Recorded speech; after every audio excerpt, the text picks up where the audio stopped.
Então saio eu. Ah, eu vou tomar o meu advogado e vou arrumar o nosso desfile, tá bom? Tchau. Fernando, por favor, me entenda, por favor, Fernando.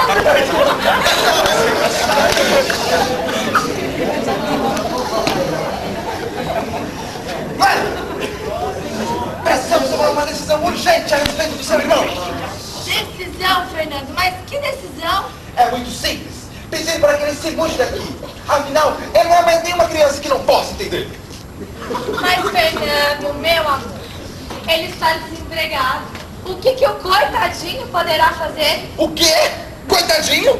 Coitadinho! Ele tem 23 anos! Ele não faz nenhum esforço para querer se colocar. No começo, eu pensei que ele vai estar à procura de emprego.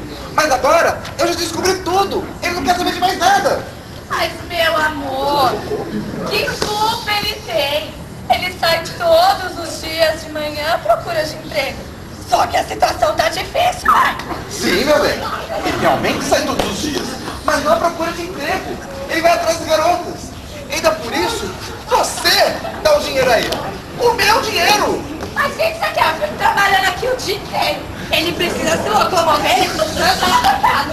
É, só que não às minhas custas. Temos os nossos problemas para resolver. E os nossos filhos para educar. Fernando, eu não vou colocar o meu irmão na rua, tá bom? Isso seria a última coisa que eu faria. Ai, Doris, tá bem. Tá bem, sendo assim, eu vou embora.